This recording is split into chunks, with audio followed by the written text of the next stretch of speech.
What up, everybody? It's your boy Pyro here, and you're getting a kitchen review at the moment while I'm waiting for my food to cook here.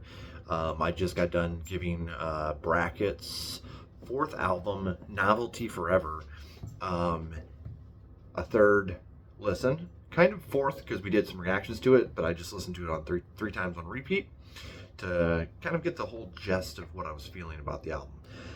First off, let me just say, production here, I really like where this is all at. The instrumental mix sounds really, really good. So shout out to Ryan Green and Fat Mike. I think Fat Mike had a hand in some of this as well, and which makes sense being on Fat Records. This album is really interesting because you can see some of that 90s alternative rock, or maybe just 90s rock in general, kind of here in the guitars and the kind of scheme of the songs as well. Now, I don't want to say Weezer-esque, but like that kind of style, you know what I mean? But at the same time, you have a really grungy feedback induced, you have static thrown in there, you have some of that DIY vibe that punk brings to the table a lot of times. And I will say the thing about this album is it really has this drony sound, like very droning vocals, very kind of down drony style instrumental, which typically I'm not a fan of. But I will say that on several listens, this has grown on me a bit, and it's different. It's different, so I really do enjoy that. There are a few tracks on here that were really solid, sour, really pop for me.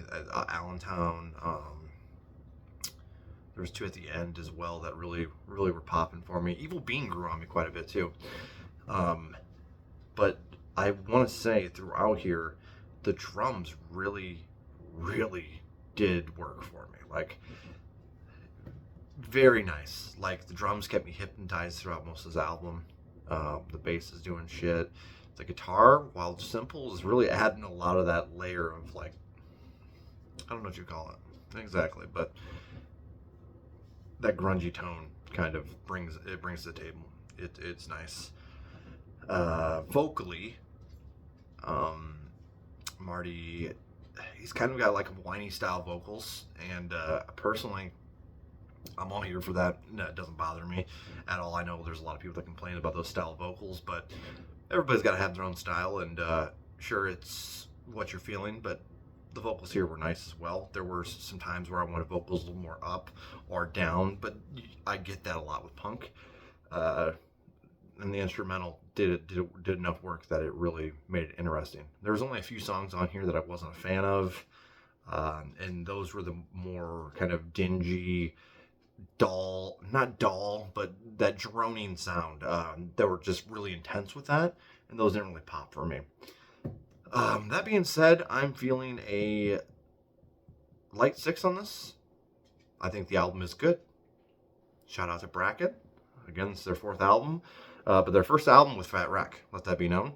They had some limited releases before this, but this is their first actual release with Fat Wreck. I haven't listened to any of the albums prior to this.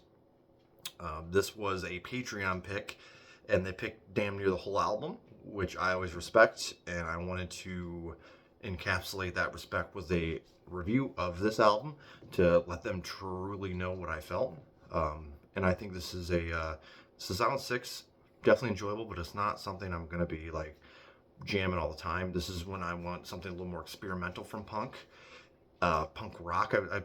I'd say, and when I do want that experimental vibe, this is gonna do real nice. So I'm Pyro Slays Music. If you haven't already, do me a favor, hit that like. Hope you enjoyed my quick review of Bracket's Novelty 4.